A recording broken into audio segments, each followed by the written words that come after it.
3 बोसोराव प्रमद बर'आ जि खोथा होदोंमोन बेखौ बियो मावाखै बेल' नङा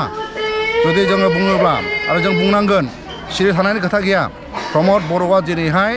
दिनै BTC खौ धंस खालामनो नागिरदों बे खोथा दिनै जोंनि जेनाखि एडमिनिस्ट्रेसन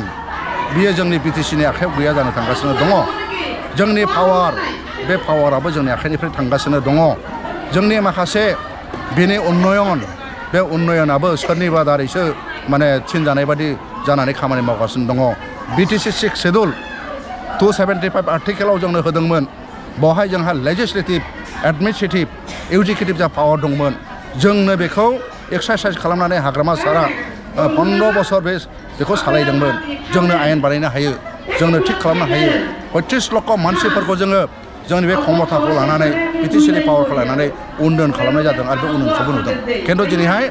दिनै लेजिस्लेटिभनि खोथायानो होन बा जोंनि डिपार्टमेन्टनि खोथायानो होन बेफोरखौ जों दिनैहाय दुरबलनिफ्राय दुरबल नुदों इडुकेसन नुवाखै गतिके जोंना खोथाया जाहैदों BTC खौ जों जेरैबाबो बासायनांगोन आरो BTC खौ बासायनानै जोंनि संग्रामनि गेजेरजों मोननाय बे BTC खौ आरोबाव जोङो मोजाङै लाबोफिननानै बेवहाय थानाय बिभिन्न जाति गोष्ठीफोरखौ जोङो मोजाङै जाहाथे लांनांगोन दिनैहाय जोंहा जोंनि चिरां जिल्ला हेडक्वार्टार बेवहाय आइजो डिस्ट्रिक्ट BPF नि मोनसे जेनेरेल मिटिं लानाय जाहैदों बेवहाय गोबां जायगानिफ्राय माने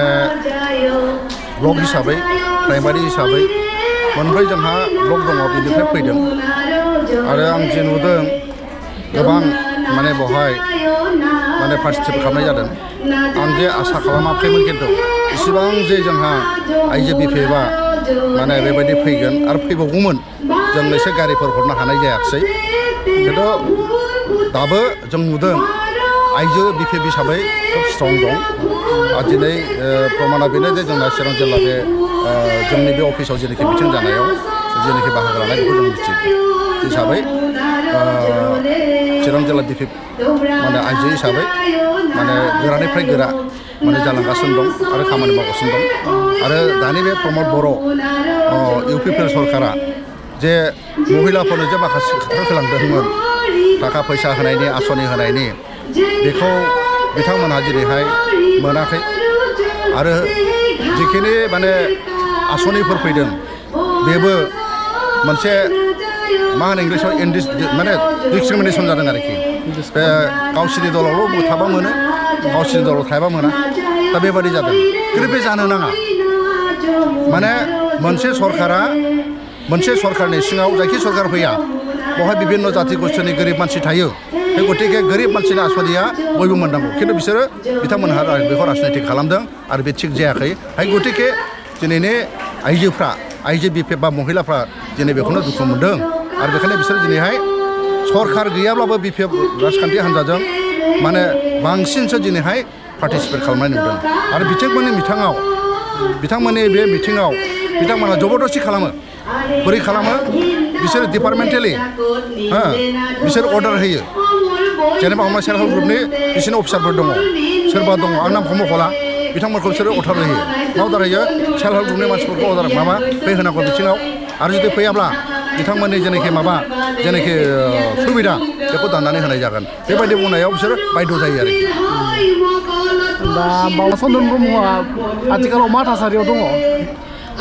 जोंनि एक्स मिनिस्टार चन्दन ब्रह्मआ एखमबा खोनायो हाबगोन एखमबा खोनायो हाबा बेबायदिखौसो आं खोनादों दा EM रन्जित बसुमतारी बिथाङा मा बुंदों आं बेखौ आं खोनायाखै आरो जोंनिफ्राय जोङो बेखौ नुदों जे जों खोनानाय खोथा आरोखि माने हाबगोनबो होननाय खोनादों खिन्थु जों स्पष्ट नङा आरो क्लियार नङा आरो बियो मा सानदों मा सानाखै बेनि खोथा दा बुंनांगौ खोथा गैला खारन बेहाबो दायित्व दंमोन BPF हिसाबै दा बेखौ बुंनानै फोलावनाय लाब गैला जोङो समालोचना खोथा गैया जे दैदेनगिरि हिसाबै सिन्था खालामनानै खामानि मावोब्ला मोजां आरोखि आं बेखौनो बुंबाय फैबाय थानाय बिसायख'थिनि थाखाय माबायदि थियारि